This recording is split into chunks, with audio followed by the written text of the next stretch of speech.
live? Yes. All right, good. So let's have a discussion today about functional programming abuses, actually misuses and abuses, antipatterns. So my name is Victor Rentea. I am, oh, someone drew on my screen, yay. Just a second, disable annotation for others, and no issues, annotations, where are they? Here, I need to remove everything, good. Right, so my name is Victor Rentea, I have 18 years of coding. I am living in Romania, over here. I have 10 years of training and consultancy at different companies throughout mostly Europe on topics like refactoring, architecture, and unit testing. Also, Java frameworks, Spring Hibernate, performance, and reactive programming. Any repo to start from? I'm going to share the repo a bit later. I didn't prepare it already. And I have a community, this community for which I do all of this. So we meet every month, starting a time like this. We try to meet every month to talk about various things, to argue about various things. And the events, the past events, are recorded on my YouTube channel. Now, I say that it's pretty tricky for me to do these events because I have 2 children, a wife and a cat. So it's pretty tricky, but I will do my best to keep them going. So today the theme is functional programming, antipatterns. So before we dive full in, I have to spend a moment to ask this, what the heck is functional programming? And I will leave you some moments. Maybe you can sketch an answer in the chat. I like to see, what do you think? How would you define functional programming? In a couple of words, please. If you can do it in the chat, I'm curious how you see this. From China, somebody is from China. Hello. Excellent. So how do you define functional programming? High order functions, that's something that scares the shit out of us, yes. And pure functions, that's more like it. That's more like it. What else? Nested flow using mostly flat map. As someone coming from reactive programming, I guess. A lot of lambda. Yes, that's the best definition. Functional programming is programming with arrows. Okay. Well, f of x can be replaced by the bola. That was big. Wait. Diogo came with a very interesting definition, which I want to put on the screen for you guys. Let me bring my visual code. Come on, visual code. Don't be shy. There. So, new file. There. Fx can be replaced by the body of f anywhere it appears in code. So technically, that's the definition of something very fancy called referential transparent. From the ideology of functional programming, right? It's a way of thinking, moving functions to data and not data to functions. That's object-oriented, I could argue. Declarative paradigm, yes, I agree, it's a declarative paradigm in which we don't care how something is implemented underneath. I like how you go with this, because you are technically mentioning stream or in general collections that do for us various operations in a declarative way. We just ask for map, for filter, for any match, and it will do it for us, right? There's no state to take care of. Interesting. I would rephrase this as immutable state all around us. Programming without system state changes, without changes, very well. Without changes, referential transparent.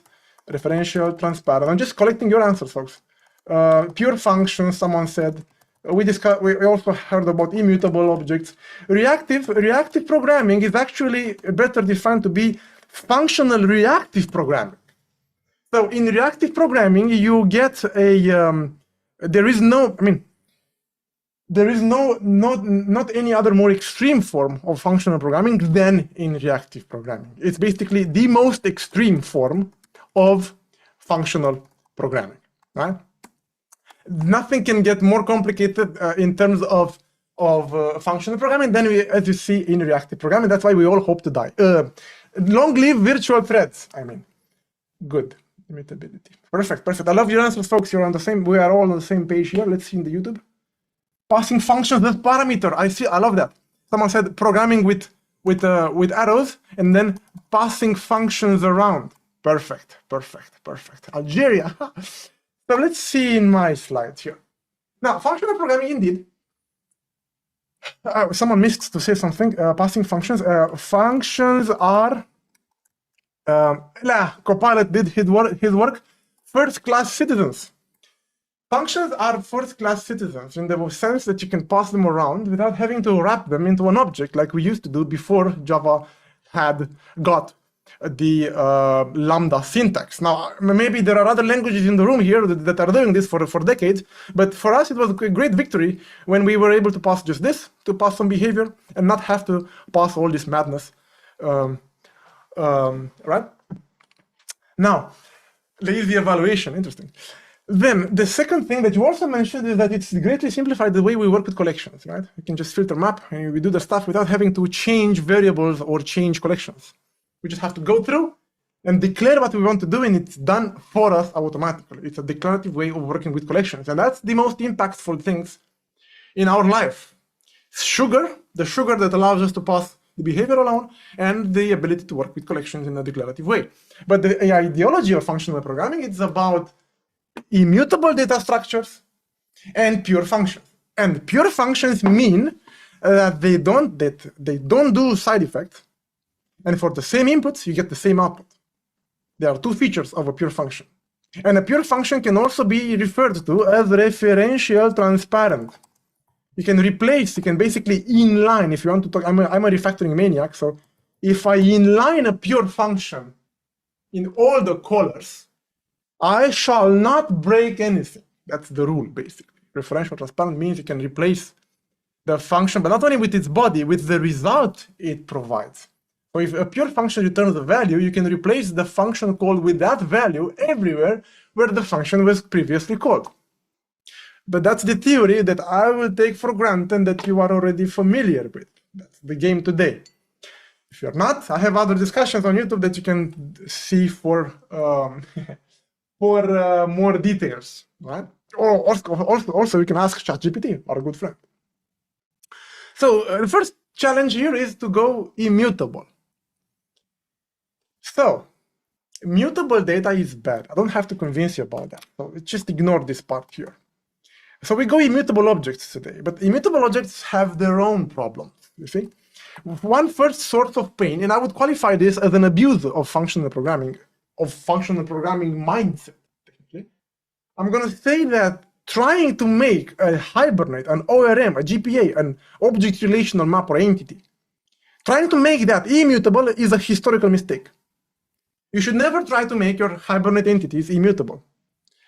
Hear me out. I've seen teams in great pain because they try to make their entities immutable. I can't tell you how it's horrible. Don't.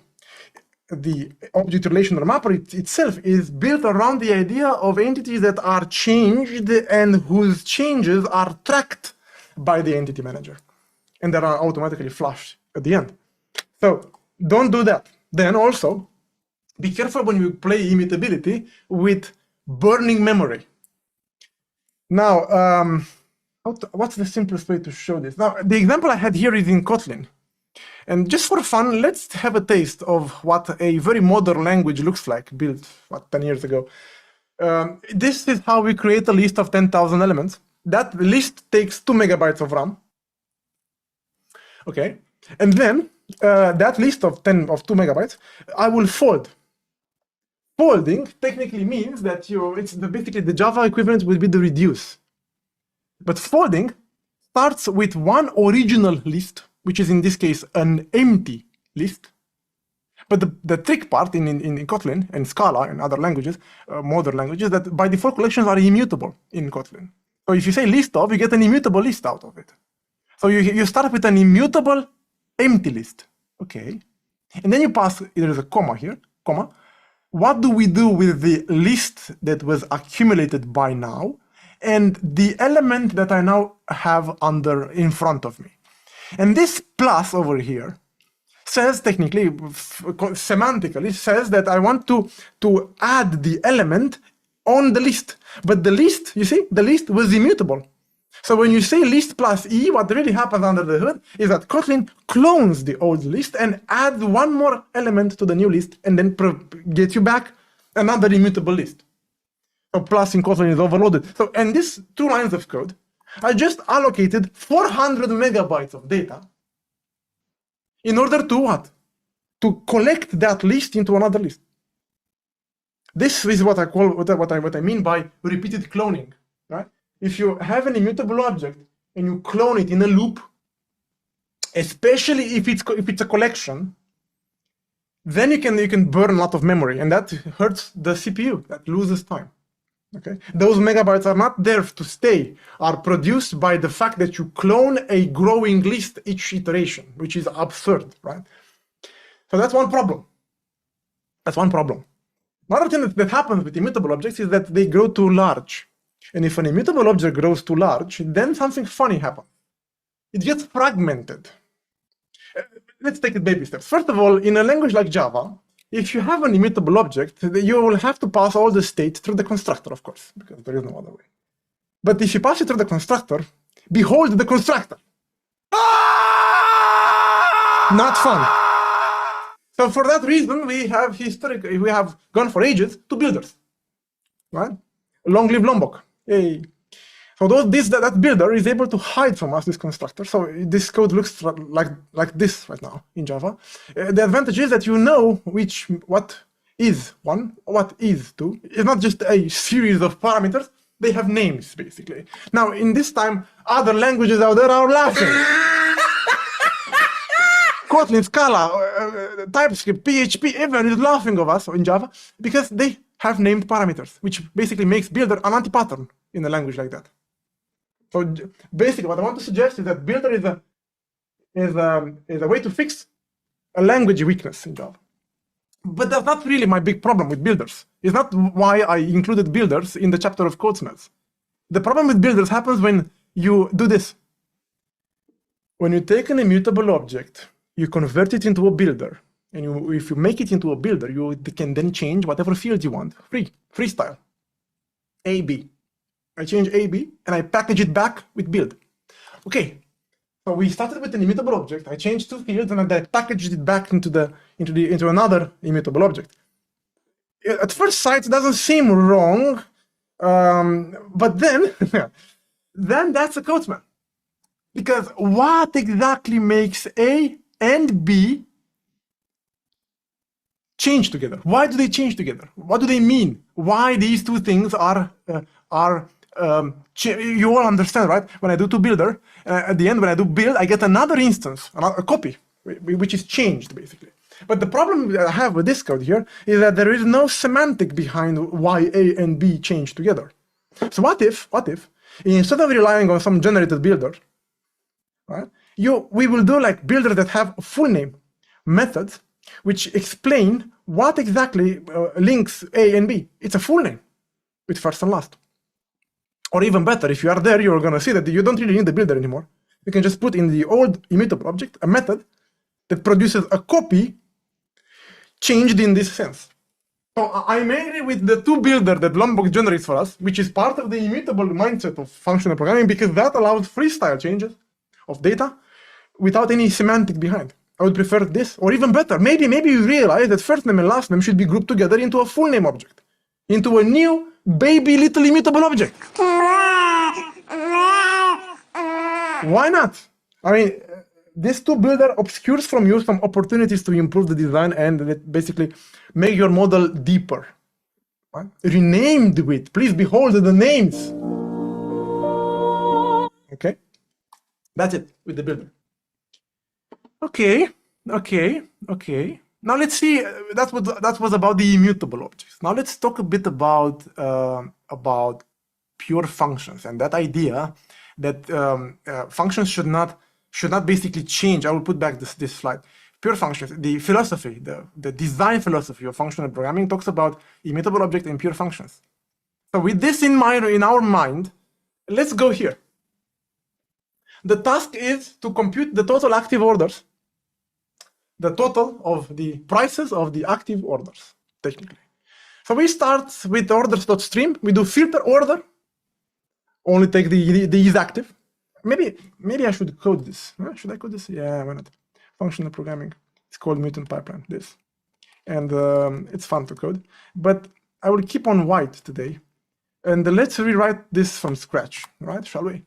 So the task is to compute the total order, the total active order price. So you start with a stream of orders. You filter by the order is active. IntelliJ quickly suggests you should use 4 dots. Okay, fun. But then, because it's late and you're tired, you do for each.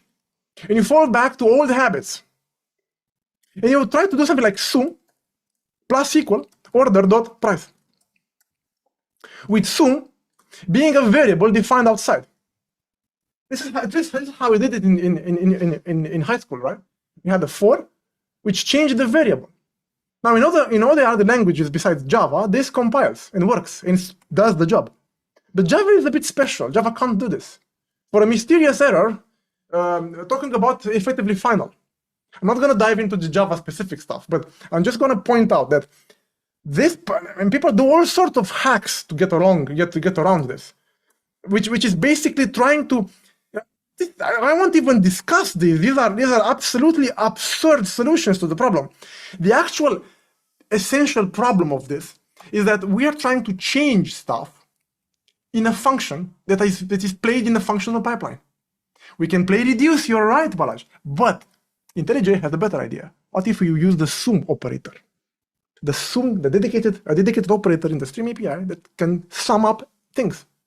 Enter. Done. Gangnam Style. I mean, done. I'm really done. The suggestion that was here on YouTube was to use reduce. I'm going to demonstrate that, and I'm going to start by saying this. So this I'll put a love here, right? Right. I'm going to comment this, and I'm going to start by saying never do this. Never do this. Never please do this. And I'm going to say like this. I'm going to say dot reduce 0. And if we have an A and a B, then it's A plus B. Now, take that. The heck is reduce? I think the second time we should reduce, so it's fair to put a slide to explain this a bit. Remember how you learned to add a series of numbers in first grade? You added the first two, then the 6 with the next one, then the 7 with the next one. That's basically folding. You start with 0 and you apply plus. This is the first value of the accumulator that you add to the 2. You get 2. The new accumulator is now 2. 2 plus 4 equals to 6. 6 plus and so on and so on. So basically this is what reduce does, okay? And we are doing, it's quite an involved discussion here. You should start from a value and then continuously overlap that value with the new element that is at hand, right? It's pretty weird behavior, right? And really, compare this with this, I think we have a winner, okay? So in Java, you should try to avoid reduce. I'm going to come back to that in a second. But the point I wanted to make here is a misuse of functional programming. Like, we failed to see that we should not have changed the data in a function used in the functional pipeline. The point would be not to avoid. This is the problem. This is the issue. The fact that we are changing a variable, which basically makes this arrow be not pure. There are hacks that I won't discuss with you today. No. But the correct solution is not to change, but to compute and return.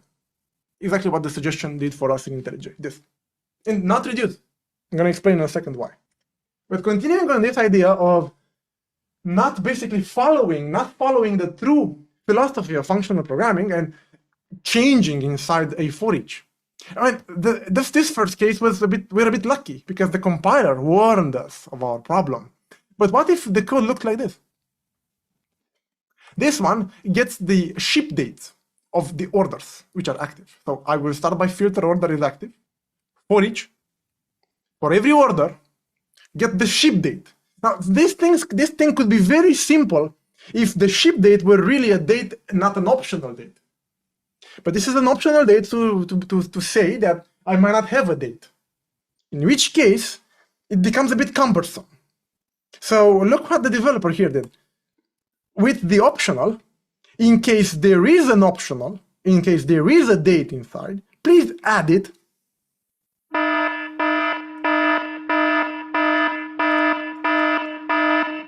to the list before. This is still mutation, right? You can write it like that for extra fun, but it's still mutation. Mutation in a for each, which can be avoided. I'm going to show you how. So instead of this, in general, for each is bad. I'm going to explain this in a second. In general, for each is bad. So what I'll do instead is do a map. Starting from an order, I'm going to grab the ship date, and I'm going to say this is an optional, right? Remember? And this optional, surprise, has a stream method.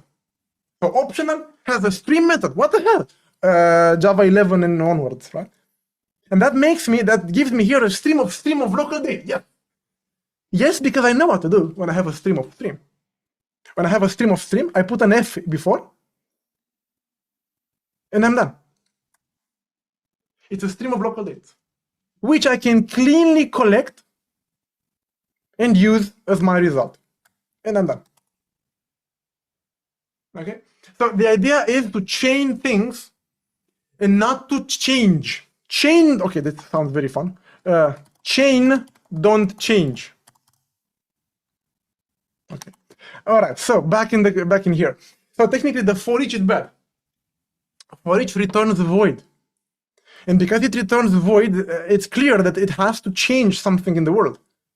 If it would be fair to me, if it would be a friendly operator, it would have returned me a result, because that's the philosophy of functional programming, to compute and return. This compute and return, this is a philosophy of functional programming. I should put this on a bigger slide. Just like, I can do this. So it's not really a conference talk, I can do this. This is what I really care about. Where was I? Here. I want to compute and return. This is the philosophy, basically, that you want to follow. But in our case over there, it wasn't really what we did. We were adding, you see? So for each is bad because it adds to some, it changes some stuff, as well as if present, right? There is one more thing, there was one more thing in the original code. Did you notice that in the original code, I had a lambda inside another lambda? That's also something you want to avoid generally, both in reactive programming and in normal programming. Lambdas, please don't. If you can, please avoid that. Okay. So here, for each and if present are a bit of a code smell, because we're not really fully embracing the functional programming ideology. They become a code smell when you can avoid them, basically. For example, if you want to put in a map in a for each, please do collect to map. And if there are more advanced languages in the room here, look, let's do a check. What language are you using? What programming language? Use the chat, please. Okay. So map output. Let's see. Kotlin. Oh my God, Kotlin. Oh my God, Kotlin. Yes. So Rust and Haskell. Haskell. Oh my God, yes. And Kotlin probably at this stage is like. But please be kind to us. Kotlin has much more operators, 10 times more operators than Java, TypeScript. Okay, TypeScript also has stuff like that. So for each here, this changes. I want to to produce a map. This has a sum. Don't do increment. Don't add to a list. Do the stuff we did with optional.stream. So technically, for each and if present are code smells. What's the equivalent in Kotlin? Not with, I forgot, not map. Anyway, the point is sometimes for each and if present, you can't really avoid them. For example, when you want to send a message outside or an email, or to set a field in a Hibernate entity, or to save a repo. But for all of these, you could find better options like sender send all, repo save with for the. Sometimes the side effects are unavoidable. Right? Sometimes you don't want to just produce some data. You want to really send something outside. In that case, of course, you can use this, no problem. But if you can avoid them, avoid them. So the bottom takeaway here is that avoid side effects in a for each. At which point someone in the back is feeling okay because he's using a map. And please don't laugh. I've seen this in TypeScript several times. Dot map, arrow, TypeScript, arrow. list add return E. I mean, I was like, what the heck? What the heck? The map, which is supposed to transform from an element into another element, passed the element around along, but in the meantime did some add. Isn't that cute? No, this is wrong. Also this. Isn't that cute? But it's wrong! Okay, so that's half an hour about misusing functional programming. I guess if you are here with Haskell, Kotlin, you knew this already. Now let's talk about the more interesting part, abuse. Yes, for each is just for side effects, but maybe you can avoid it. And peak is not always cold. Unless you terminate the stream. Yeah, okay. Yes, you generally go with the Copilot's IDE suggestions, no fake coding from YouTube. Good. So now let's go into the next chapter, much more interesting, abuse of functional programming. The first, my favorite, functional chainsaw. This is blood. Blood. Someone wanted to prove that they really knew how to write functional pipeline. Folks, one word for the friends here which are playing with reactive programming, because someone said reactive programming. This is reactive programming. And this is the mandatory way to write functional programming. Reactive programming. In reactive programming, it is imperative to chain operators ad infinitum, like this. And this is the cleanest code I could ever write, basically, on this example. It is imperative to chain continuously like this in order to prevent you from forgetting or resubscribing. So this is the mandatory thing you need to do in reactive programming. So there are more things fun about reactive programming. Goodbye variables, goodbye exceptions. There are no exceptions and no variables, very few variables in reactive pipelines. So this is the, and you have to understand 100 plus operators. You have to learn them, each of them with all the details. So I would postulate that there cannot be clean reactive code. I'm really sorry, and I really hope it dies. Thank you for Java 21 virtual threads. Okay, there are use cases for reactive, but fortunately, most of our complexity should be written not reactive, like this. No, not this. Now, I'm not gonna start cracking this. It's a bit boring, but the general idea is that once you do 1 dot, 2 dots, and the collect grouping by summing in your brain, it goes like. No, please, don't continue with another stream. I beg you. Because we know where you live. FBI, open up! So the idea here is that when your brain dies, when you had, it's not a contest who can write the longest stream. It's about conveying intent, always. Right? I'm a clean code maniac, so this won't pass my code review. I say, what the hell is wrong with you, man? Collect, explain, what is this? And I'm gonna take bits of this and make methods. For example, this could be better written as order is recent. This part. Then this whole section could be named order product, another method. And maybe this part here could be called frequent, another variable, right? This could be a variable, right? So basically, I want to explain my code with variables and methods, just like I do every time we want to explain something complicated, we create variables and methods to explain them, right? But there's something fun happening here that is a very good practice in functional programming.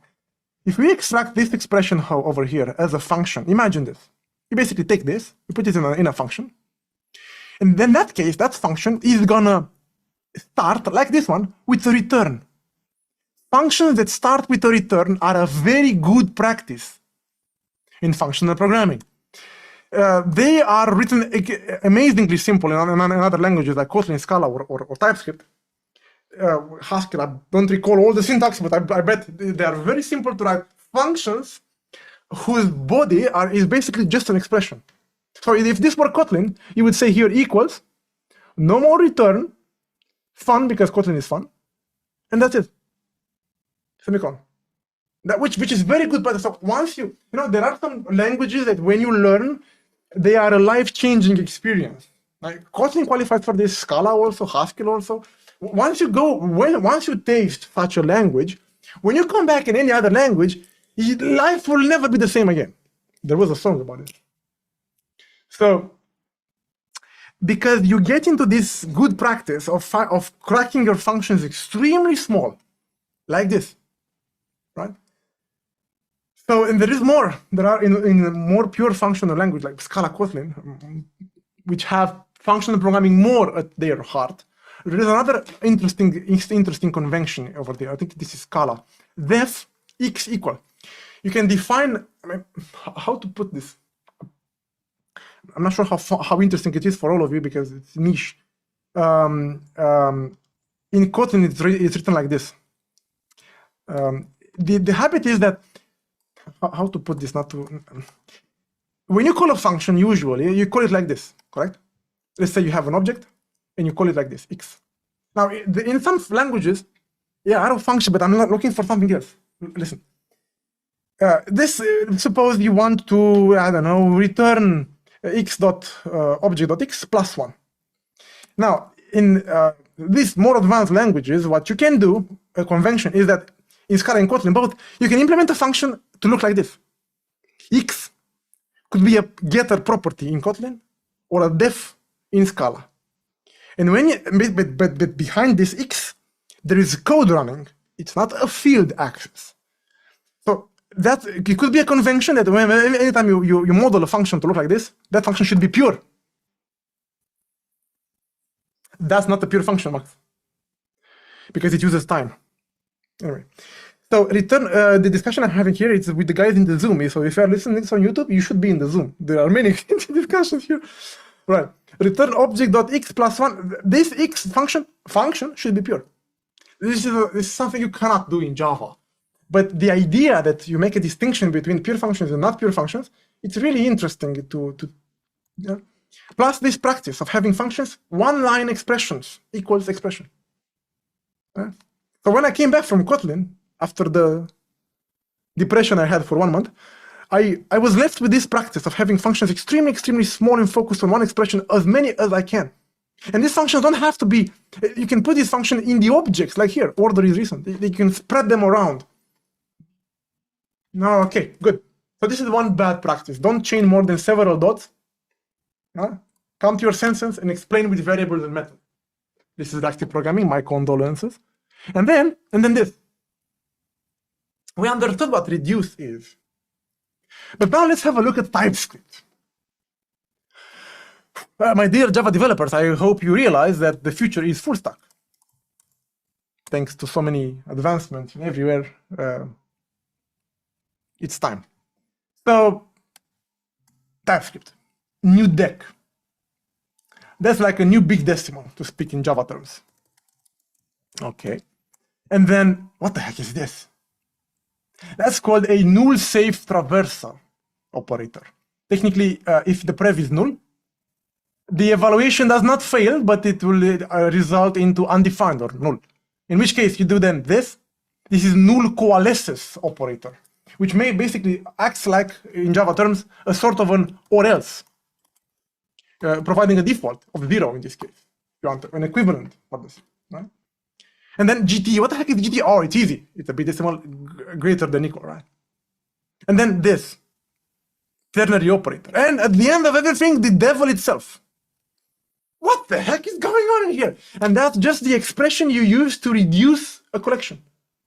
And I've seen this exact code a bit anonymized 1 month ago, maybe 2 months ago. I was like, what the hell? What is going on? And I bang every time when I do a clean code workshop or something, I ask for samples. I have a gallery of, I'm not kidding you, more than 100 code samples that are incredibly contrived, the things that the teams gave me to refactor with them. And we refactored this together. List filter. This expression over here basically checks that you have a price in the offer. Basically, E was an offer. If there is a price, then reduce by taking the offer with the maximum price. So This is actually a function that I defined in front of me to explain that I compare basically by the price greater than equal. And if one is bigger, I will take this, otherwise I will take the other. And that basically does the same thing as the one above, but without all the magic and kung fu and by just preparing the collection, small steps, you see? With filter and map to do that. When I presented this to the guys, someone said, hey, performance, you do one more filter. I was like, huh? Hey, do one more filter. Have you measured? And the answer, like always,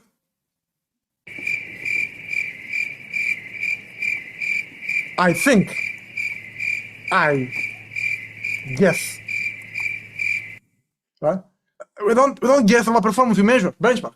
Otherwise, I mean, languages evolve, right?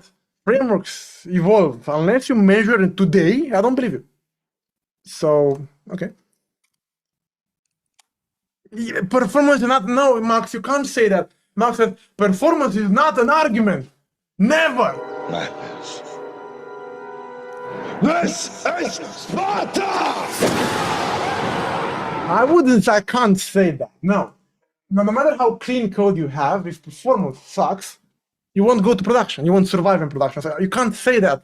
But what you probably mean, and I also agree with that, is do not optimize before measuring or before, don't try to guess. Don't try to optimize code before in advance, right? Because look, this guy, Knut, we should forget about small efficiencies. Premature optimization is the root of all evil. So go for the cleanest solution and wait for bottlenecks to occur. We have so many profiling tools available to us in both JavaScript, or the GVM, the GFR profiler. It is a child play to find where your code behaves, eats too much processor or takes too much time. It is virtually a child play. You click a button, a freaking button. You click this and you're done. Or this, you're done. Or you enable it in the production. It's a matter of hours, basically, to find exactly where the bottleneck is. So don't start 20 years ago. Yes, 20 years ago, indeed, it was quite a mystery. How do we measure? How do we profile stuff? Today, it's child play. Right? So do not go for, I guess the performance is going to be better. No, don't guess, measure. Anyway, coming back to here, we have this example here, yeah. And don't think this is just TypeScript. Here is Java. Starting with the null, all right? And then a stream in a lambda, okay? And inside the stream, of course, another lambda. I won't even try to understand this. I will just tell you, don't do this, okay? The equivalent code is here, okay? Filter order that have premium products, max comparing the creation date, or else null. Again, code that I saw several months ago in a multinational code base. It's like, you know, what was really interesting with that group? I showed them this code. Actually, it wasn't, no. So my suggestion, to cut to the point, is we prefer to use the dedicated terminal operators and to do preparatory filtering and basically take it step by step. Right? Declare what you want to do, don't pile up everything in one go. Okay. So basically what I'm trying to suggest here is that I want you to reuse, reduce. Don't use reduce. Ah, Ciprian, nice one. Same level of abstraction. You could say that. But I would better qualify this as a single responsibility principle. Take each step one by one, dive your way in by shrinking the collection, transforming it progressively until you're done and you give the knockout and you're done. Now, I'm trying to suggest that you should try to avoid reduce whenever possible, but just yesterday, someone came to me, it was super fun, Emmanuel came to me, a friend of mine, and Victor, I want to show you something for tomorrow's presentation. Like, wow, really? And he came to me with this example. First of all, the start is very cool. So it's basically, he was trying to defend the use of reduce. Okay. So let's analyze this code together. A repo dot, this is repository hitting the database. Yeah. Find transactions. And the find transactions was returning a stream of transactions. This was the first shock. What do you mean? stream of transactions. Why would you return a stream of transactions? Why not a list? And then he explained, wait, we have millions of transactions. I can't get you all of them. I'm gonna out of memory. Okay, the game is on. Okay, let's play the game. So I can't really get all of them because there are millions. And then we do reduce. Reduce starting with the total balance. So the argument was that I want to compute three things at the same in one pass through the data. I can't afford looping again through this humongous set of transactions. So starting with a total balance of 0, 0, 0, he did total balance, total credit plus the transaction credit, total debit plus, just have a look. Try to get the point. Okay. And then this, because he had to merge two total balances together. In my mind, I was already counting how many memory allocations he did here. Because every time you do new, that's a memory allocation. It's a lot of churning. We are doing exactly what I said before. We are technically allocating objects in a loop for millions of elements. Okay, so that's one first concern. This continuous allocation, will that hurt? Technically speaking, we are allocating, I don't know, 20 bytes per element. Not a big deal. It's a different game that we would have if we would clone a large collection to add one more. It's just we clone an object that has 3 fields. I don't care. It's extremely fast. So the performance of memory allocation is not a problem here, really. So then he came with a very. By the way, this guy here. There is he came with this example. Reduce. And he said, "Hey, I can basically. I know how ugly these look, and let me shovel this into some methods, like add to total and merge. I like that. It's clean. I can read the reduce like that. Very fun. So totally agree with the code cleanness. Oh, the only emotion I have is that I wasn't really deeply aware that reduce can take 3 arguments. Interesting. I thought 2, but now there are 3. Yes, he's right. I looked in the Java doc. Yeah, indeed, this is the perfect syntax. But it's a bit of mystery here, right? But besides the mystery, so the argument was that if you want to collect 3 things at once in one single pass, we can use reduce to do them all together. Agree with that in theory. Now, if the list of transactions were small, if I had, I don't know, 1,000 transactions, I could do stream 3 times. 1 time here, 1 time here, 1 time here. Done. 3 streams. Do you see it? Done. But no, he had a huge collection. And the final thought I had yesterday was like, wait, but why am I bringing in memory in Java 100 million elements times, I don't know, 50 bytes to produce 3 numbers? Why am I downloading megabytes, heavy megabytes of data from database in Java to compute this aggregation of data? What's wrong with the aggregate functions we've been using for the 35 years? Right? So this is another trap in functional programming, which came from his example, but it's not just this example. There are many. People are so fascinated about stream and filter and map, download the whole database in Java and start doing transformation in memory without minding that they just downloaded gigabytes of data, hundreds of megabytes. They've allocated tens of gigabytes with Hibernate instantiating entities to just produce 3 numbers. So this is a terrible performance hit. The traffic from the database, to me, it's a terrible hit here.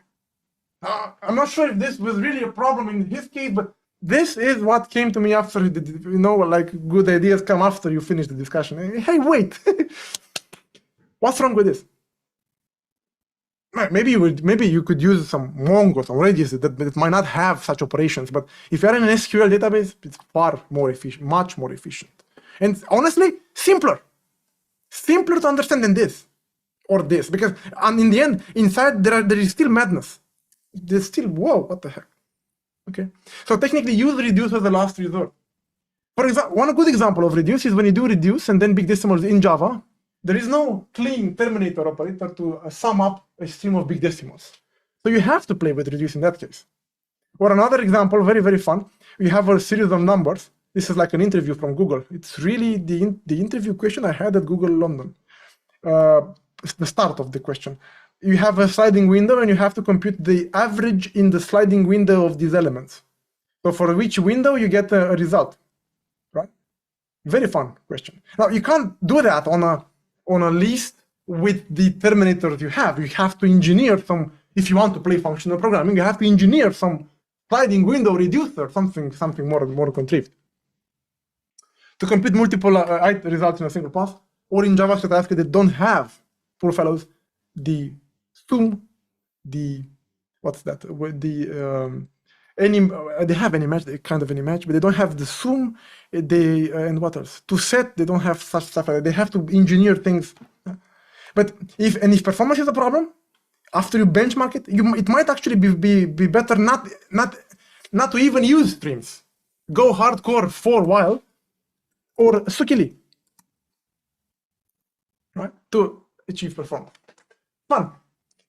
Now this is so I will qualify the use of the extensive use of reduce as a kind of a code smell, as a kind of a abuse of functional programming. If you can avoid it, avoid it. Right, now next one is really damaging for code bases. I've seen it in I think 3 or 4 companies, and some occasions it was very heavily defended by one single guy in the company, which happened to be the CTO. But let me guide you through the idea here. You see, we have some boring method here, which calls some process, logs, saves the database, audits, and returns the data.id. Very simple flow, child play. And the process looks like this. If in the process of messing up with this, of working with the data, I find that the name is blank, throw. Good. Nothing wrong. But then, someone in a very dark night reads some weird article, or gets overly enthusiastic about functional programming, ideology, and science fiction, and science, how to put it, I don't want to harm anyone's feeling here, but gets overly enthusiastic about the state, not sort of the art, the scientific discussion about functional programming purity and exceptions, and end up concluding that in functional programming you shall not throw. Or maybe they simply come from Go, that used to return exceptions, Kotlin or Scala, which have result or try. And out of, I don't know, nostalgia, I don't know why, out of habit, they try to enforce the same practices in these languages in Java. So look what they do. They say, instead of throwing an exception, let me return a failed try. Huh? In case you wonder, this baby over here comes from a library formerly known as Java Slang, now renamed due to copyright to Vavr, a terrible name. But this library has this try thing. And this try class is a monad, whatever that is. But that try class contains either the result or the error. Not both, never both. So basically, when you return a try failure, you wrap the error inside this try and you return.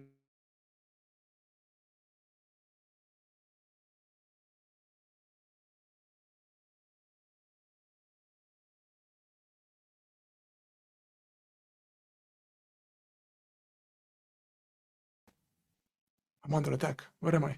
Rigato, can you still, please confirm. Are you still with me? Over. Okay, good, thank you, good. So, then, this also works. The problem with this approach, when you return an error, is that you basically force your caller to handle that try. So what they do? The caller has to handle it. Technically, there are two approaches. Chronologically, don't look here first.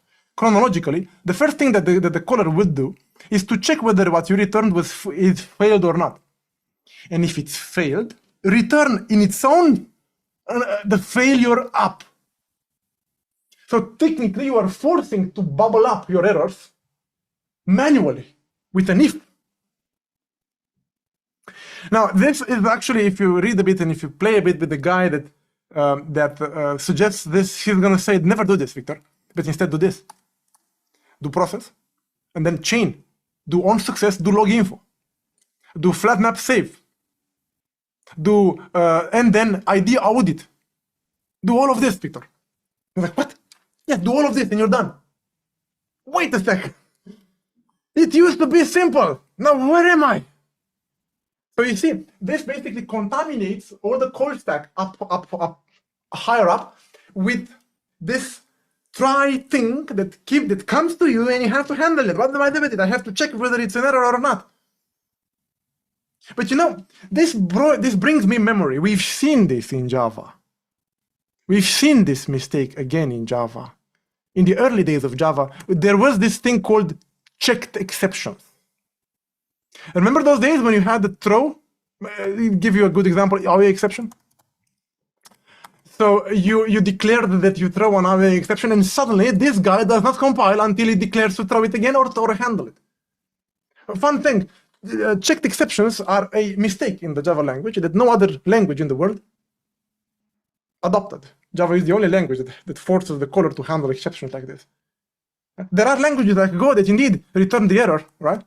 But to force the caller to handle it, poof. And the real problem here is that we are using this try to bubble up technical errors. We are, this gets interesting now. You see, this practice is not completely insane. Actually, it's really a good practice in some cases. But in this particular case, when you have a failure bubbling up through the caller, that is an abuse. We are basically forcing ourselves into forcing functional programming into the callers. Now, what would be, so I'm with the boring part. What would be a good use of this? Although I'm not going to demonstrate this, I'm going to suggest. You see, there are two scenarios I want to describe. The first one is when you have a business flow. I have examples, but it takes too much to slate. When you have a business flow that doesn't return just an error like, hey, I don't have a name, but returns a result. So it's not a validation exceptions like this. It's not to handle. Yes, indeed. I would prefer not to handle them. Let them flow up above. This is what I will suggest you do, right? Throw a runtime exception over here and let it flow. Let it bubble up. Now, the good usages of this, if you want to report not a technical validation error that will kill the flow, like 90%, 95% of errors are, but you want to report a result, maybe some warnings and the result, maybe so it's not really an error, it's a business outcome, if you want. Okay, then you could play this game, and in Java 21 you could make this a sealed class. You don't need to import the library. You can create your own and make it sealed, taking advantage of the sealed hierarchies in Java 21. Or Kotlin or Scala, they have this for decades, for 10 years. Now, this is one use case when you don't want to report a technical error but a business outcome, the business result. And even then, I'm going to challenge you a lot this decision. And second, when you want to go through many items, imagine a batch, okay? A batch process, going through a file. And in that path through 1 million lines, you want to collect all the errors that have occurred on any item without stopping the batch. In that case, you can basically, imagine parsing the lines produces a list of tries. That's a good, interesting idea. A list of tries. And then after you pass through the lines, you go through the list and ask which are errors, which are okay, and maybe you report the errors in some way. Right? But again, if you are doing a batch, why are you doing a batch with bare hands? There are frameworks for this, like Spring Batch, the state of the art in JVM. Right? So don't start reinventing wheels when you process large files or large data sets. Okay? So double-edged return is when you return not only the result, but the result or the error. If you want another fancy word, it's like an either between the result and the exception. Let me make this visible a bit. Yes. It's like an either between, this might resonate with you. It's either left or right, either the result or the exception. But I find this abusive in the sense that it pollutes, and I've seen horrible code bases made horrible by this practice of everyone so the code gets much harder to understand, much harder, extremely ugly. So no, I will completely discourage this. Really. There is one more article I would suggest you read. It's very interesting here. And then I want to basically wrap up because the time is kind of up. So let's see if I missed any point. Functional programming anti-patterns. 1, mutable data. Mutable data is bad when it goes through a long flow and anyone can change it. Or if you combine mutable data, I mean setters, my friends, with concurrency. Dead. Then immutables. You make immutables too large, and you use toBuilder to unpackage an immutable object into a mutable version, and then you package it back.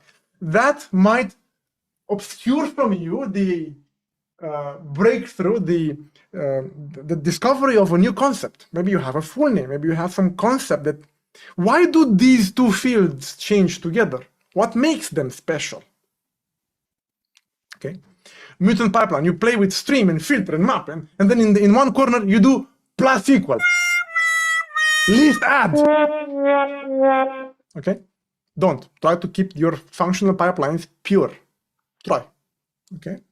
And in general, you remember, for each is to avoid. For each, and if present, try to avoid. Try to do something else, to produce the data. Don't use these to calculate data results, basically. That's what I'm saying. Functional chainsaw, you start doing stream and then you couldn't stop. Somebody stop me! Reduce Rodeo, sorry. Reduce Rodeo when you make a reduce expression that kills the whole floor, right? Okay. Double edge return, you return a try that contains the result or the error. And these two I did not cover. Yeah, since there are so many Java in the room, let's go to optional. And this one I'm not going to demonstrate. I'm just going to say that in a nutshell, avoid returning functions from functions. Taking a function as a parameter is okay-ish.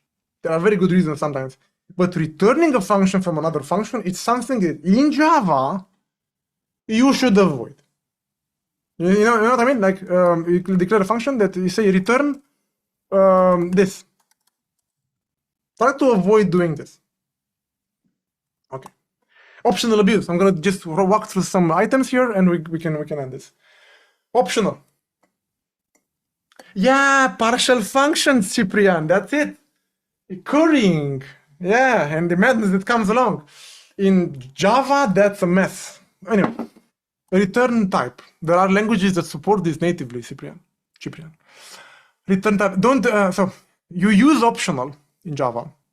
By the way, we do realize that optional is a way to fix, to patch a historical Java weakness, right? Do I have time? I will keep it like 2 more minutes. I want you just to talk about Java for a second. Java. Weaknesses. Getter, setter, hash code equals toString. Come on, man. Thanks records. Null. It was 1995. What do you want? But then Kotlin came and said question mark. And many others the same. So they tried to fix it and they came up with optional. We're going to study just now. Check the exception we discussed. These are a mistake. Don't. No named parameters, no default parameters, which leads to builders and overloading. No extension functions leads to utils and mutable collections.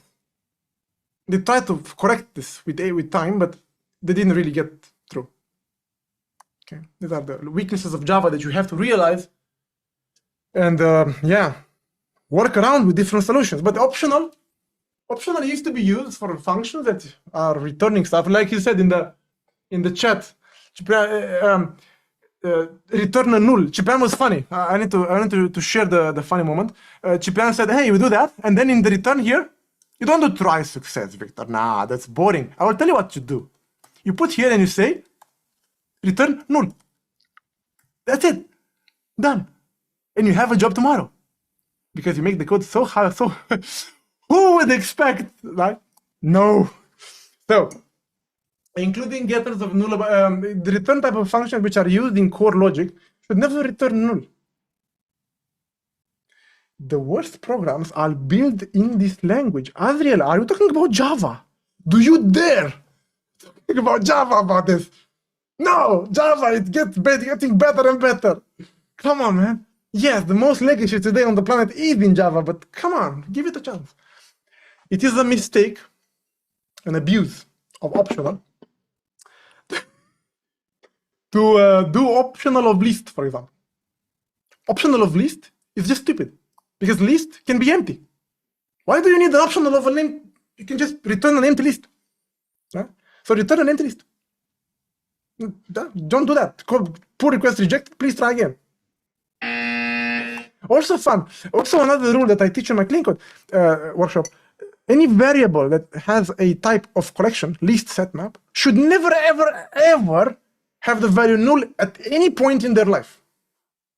So you are not allowed to say, for example,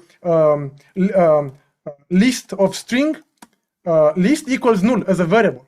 Or if it's a field, you are not allowed to leave it like that as a field. Illegal. I will reject the pull request. No. You say here, new array list. Or you say empty list. You never leave your collections, fields or attributes, empty. Null. Never. You start with empty because you want to avoid null pointer completely, and there is this empty value for you for free. Right? I know it's full. I know your code is full of this, of null collections, but that adds more complexity, more if checks, more. Why? Why can't you just extinguish the null? Optional as a method parameter, like this. This is bad. This technically says that the function can or may not receive a parameter. So why not breaking the function into? The best thing that could happen is you could break the function in one function that just takes the first argument and maybe call another function B if you have an optional B. That would call like, that would feel like B optional dot if present. G. Something like this in this style. Right, then, yeah, or we can use this. The idea is method parameter, a parameter of type optional is basically telling you that I might not receive a, why? Why not? Sometimes we have this, but try to avoid. Optional fields. It's not really meant for that, although records can have optional fields, should have optional fields. Yes, Max, correct, I agree with you. Except records. Records can have optional fields. Quick demo, can I do a quick demo here? Yeah, record. In record, it is the only place in Java in which I would accept that to see string name, string age, and then optional string phone. Because records, one of the weaknesses they have, they don't allow you to change the type of the getter return type. The getter is exactly returning the type of the field, so therefore you're stuck. So this, and there is one more exception to this rule also, the immutables library from Google. That's another library that forces you into having optionals into the fields. But if you can avoid it, try to avoid.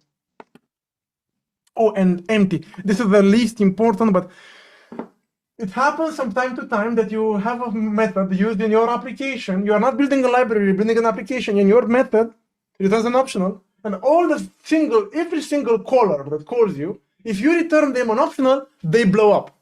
They do or else throw. In that case, I'm going to ask, why shouldn't I throw myself the exception from inside? Why would I want to return an optional that makes everyone break?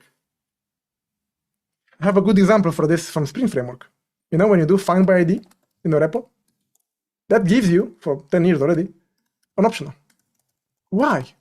If I find by ID, why? It's ID. What can I do if it's not there? I'm gonna blow. So what I did, I created another method like this, like find exactly one or something, which fails, throws itself, but detailed. The idea is that optionals, when you can't find something and something is critical, you should also consider throwing an error instead of returning an empty optional.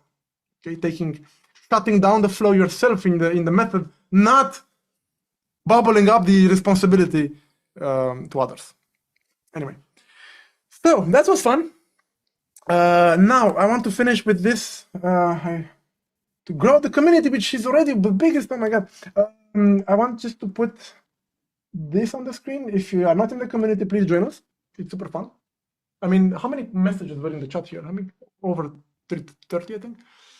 So be here. It's fun. And if there are questions, or if you want to debate stuff, why I'm here. It's not a recording. You can let's argue. So I'm gonna look at the YouTube discussion, and I'm gonna look at the Zoom discussion. So please, what thoughts do you have about this?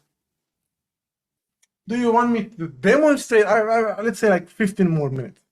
Do you want me to demonstrate something in here, or yeah? Let's see. And I'm gonna put your ideas in here for everyone to see. Do you think that there are still people that prefers to explicitly define full code inside the stream methods? No, instead of not inlining, extracting functions, you mean. Functions that explain. Well, this question is, I could rephrase it. I mean, I could rephrase it like, do you think there are still people that are not extracting methods when I mean, it doesn't have to be a lambda. This can apply to any methods. So you have a function. Initially, it has several lines. But then after some large requirement, it goes like this. Do you think there are people that are still not breaking the function into smaller pieces? Yes, there are. Right? But it's a matter of how involved you are with the code, how clean code base you have already, the culture of the team. But I believe that, I mean, I've just seen today, I'm going to show you NDAs.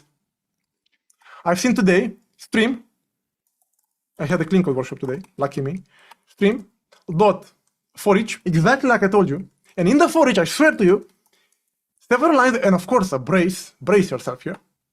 Please wait. I'm gonna type this here. Just code I refactored yesterday and today with the group, like this. And inside, there was some optional that was produced. And on that optional, they did or else, I forgot, or else, or else, if present or else, something like that. If present or else, and that's like an if-else statement, which takes the element, arrow, and here, 7 lines of code. This is the code I've been given to refactor by the group just this yesterday and today. Just look at this. It was for each arrow, and then if present or else arrow, and then 7 lines. Wow. So this was 25 lines. So yes, there are still people that are not, and this was written by someone smart. And it was written several months, maybe ago, less than a year. All right, so I hope that answered you. Let's see, let's take one from YouTube now.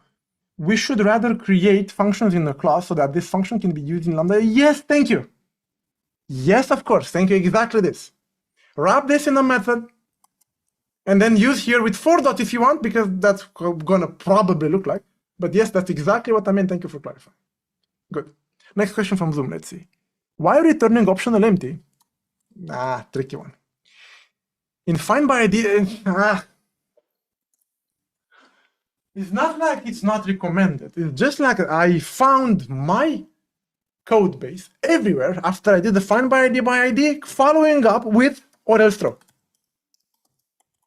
This is what I was doing every single place after a find by ID in a repo. And I wonder, why the heck? Why? Because why? Because if I go into the database with an ID in my hand, and if I don't find it in there, do you think I can do anything else? What? I will do ID +1 and retry? So technically, that is a famous unrecoverable situation. You look up by ID and it's gone. Bad luck, error. You're gonna blow anyway. So in that case, what I did, I think I can actually show you with a bit of luck. Where could that be now? Repo. No, I don't have it here. A bit more complicated. Something like this, let's suppose. I did here a default. Find exactly, this is a customer, but it was generic in a type something above, but customer, find exactly one. Exactly. But it's not extending Spring Data. But it's a default method inside that took the ID and basically, in case the optional was empty, or else throw. That's the best I can do at this time of the day. You get or else throw. You get the point. And it was basically always returning a customer or throwing an error. Because and that simplified my code base into dozens of places. Right. Life is easier with extracting functions in stream while debugging. Yes, correctly. Because debugging a stream is quite nasty. So if you have small functions, you can test and debug them with, breakpoint. You mean breakpoint here. Yes, correct. Last fatal point of the last slide.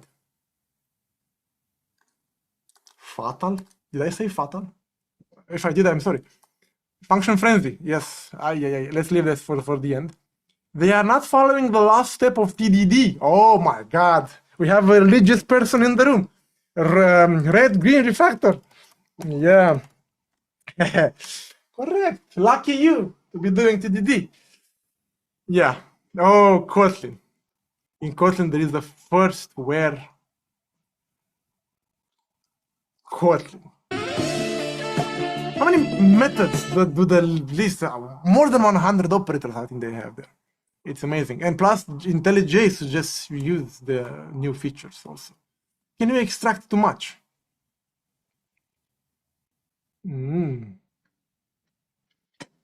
Interesting one.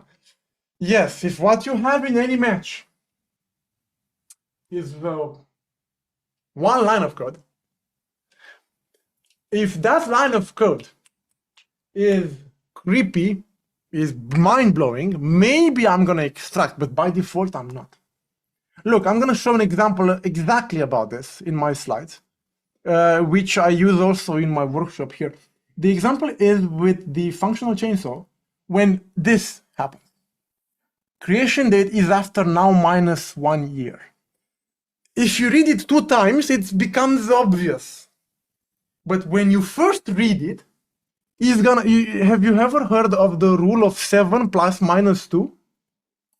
It's very, very cool rule of clean code and basically neuroscience. The rule of, the magical number 7 plus -2. It is the number of objects that an average human can hold in short-term memory. So this takes off your brain the idea of order. This is token number 1. Let's see if I can put token number 1. Token number 2. Creation date, not just the date, it's creation date, okay, is after. Token number 4. Now, token number 5, 6, and 7. Actually, minus years. There's a lot of cognitive load on that single line. And imagine you are just in one operator in a large stream. So yes, I'm going to extract this immediately to a method. Because if you read order is recent, it's clear.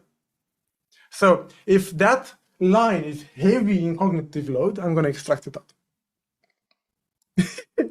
Why is every line of my IntelliJ having OK in the end? Because it's a plugin. And just for fun, this, apparently it's still OK. But if I show you this, this is not OK. If it's the famous cognitive complexity from Sonar. And if you ask, it's in the plugins, it's called code complexity, this. There are people like Primagen that hate the idea of clean. Whoa. What do you mean? Wait, what do you hate the idea of? What are you talking about? They hate their own kind? I see what you mean. Going for the methods which are too small and make you run too much through the code. Well, you should show them some tricks from me. For example, if you are curious, let's see what this does, you don't have to control click. Pay attention, folks. You don't have to control click. You have to, in IntelliJ, option space or control shift I. And it opens up a bubble in which you can see the method. Let's try another one, more complex. This. It's about It's about reducing the mind effort of context switching between different parts of the code. You can just take a peek inside the method, which is brilliant. I know I use it all the time. What the heck is this? Oh, okay. But, right? So no, it's actually what we want to explain them is that we read code 10 times more than we write it. So we can also serve them the fast, slow thinking. Most of the time, the developers that are roaming through the code, reading code, are not in the deep thinking mode, are in the fast lookup mode. Where is that thing? This is what our life is, usually. What is that thing? What does that do? Generally, not all the details, broadly, right? In such a case, meeting a method of 50 lines is gonna kill your brain. You can't just, where is that thing? You're gonna have to read 50 lines. If you have small methods, they will guide you through the code where you want to go. Someone would label those guys as lacking social empathy. You're gonna hear words to their address like antisocial. You're gonna hear words at their address like, what was the name? Sociopath, because it does not care for the others. So learn them tricks. Learn them tricks to navigate code faster. Learn them. If you go here, they can press some keys to go back here immediately, and basically ease the context switch. But I do agree that if the functions are incredibly small and stupid, it can become a bit of a mess. You can go too far with anything, right? Some of the arguments that I hear is that better than the code is the full of the code is the the core essence idea is in the stream, not in the small bits. So you won't have to open those small functions most of the time. Their names should tell the story. How would you recommend you setting multiple values from a list of objects? Would you suggest multiple streams doing extraction? Yes, thank you.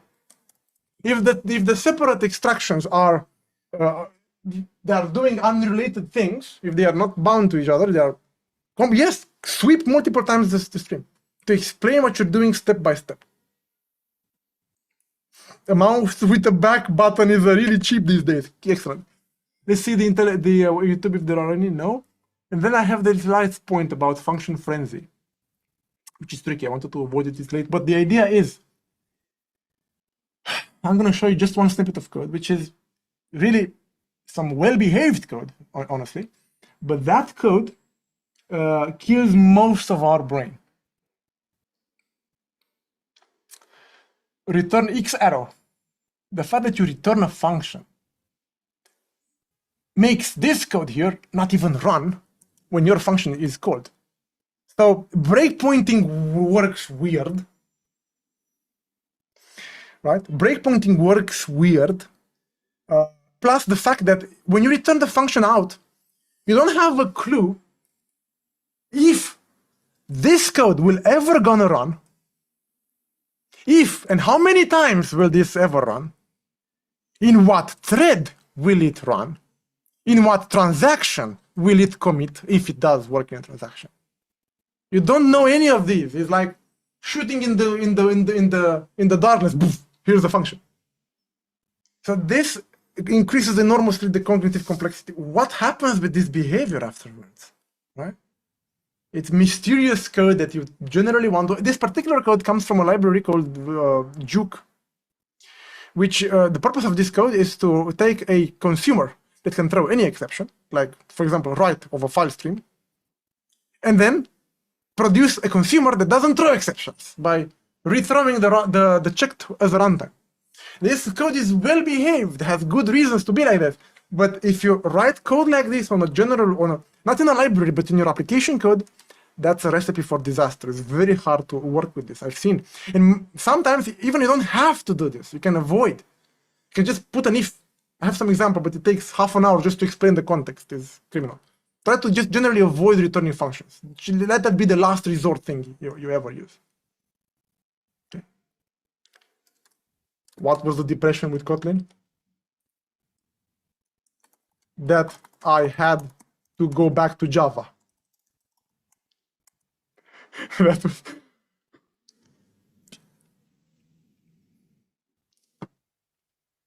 Java. Folks, I'm out of exactly. So I still have a job. Good luck, you Haskell in the room. How did you do that? There are very little jobs, right? Haskell. Nah. Folks, I'm out of ideas, I'm out of questions, so I'm gonna end this in 5 seconds unless you stop me. No. So, progress bar. Any other leftover thought? Thanks. Thank you too. All right, folks. There will be a silence from my side in June. My wife's taking an exam, so I'm gonna be babysitting. So no meeting in June. Hope July. Thank you so much, folks. And I plan July to do something about design principles. Talk about some. Yeah. Anyway, let's see. Good. Thank you all. Have a great evening, and I hope that all helped. Good. Arrivederci. Hasta luego. Au revoir. Okay. Goodbye, everyone. See you next time. I should learn all the goodbyes. Bye. 3.